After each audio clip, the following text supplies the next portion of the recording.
Hi guys, I'm live again. I really did have something to say. For once, I think it might be important. A bit about music, I mean. But anyway, here goes. I had said, and I meant it, the three main guitarists that represent the three categories of progression of guitar players. Number one, Jimi Hendrix. Number two, Eddie Van Halen. And number three, Steve Vai. And I mean that. And I said that Jimi Hendrix was the most influential.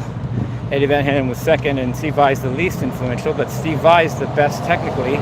Eddie Van Halen is second best technically, and Jimi Hendrix was third best technically. So kind of an inversion. But there's duality often in life, not just the threes, but there's duality.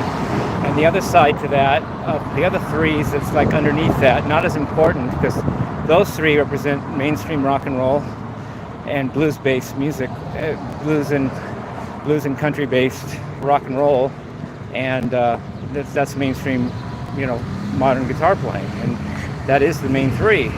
But in the background, or somewhat behind, is the classical influence. There's people that got not from the blues and country, but from classical and music, and these guys, are good too. They're just not as prominent, not as important in my book as the other three, but there's three within that too. And I would say number one, Ritchie Blackmore, number two, Randy Rhoads, and number three, Yngwie Malmsteen. They're the classical, some say neoclassical, but there's nothing neo about it. Classical music was been around for hundreds of years. The fact that guitarists can play that doesn't make it anything new. Neoclassical was actually a term that was used when atonal music and serial composition didn't work, and people in the 20th century, last century, started going back to classical music because it sounded better than the atonal, sort of nonsense that was made by Schoenberg and Webern. So that was true neoclassicalism.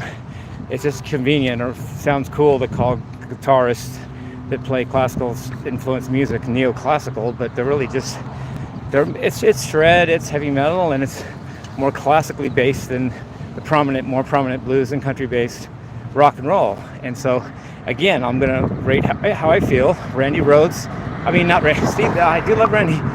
Ritchie Blackmore was probably I don't know. Yeah, I think I agree. Ritchie Blackmore was the most prominent. He was with Deep Purple and Rainbow. Yeah, he was. Randy was second, because he only had 2 albums plus the live thing with Ozzy. And then Yngwie's third, because Yngwie didn't really have an Ozzy or the biggest hit band ever, compared to the two before him. So, but then technically again, Yngwie Malmsteen's the best technically of the three. Randy Rhoads is second, and Ritchie Blackmore's third.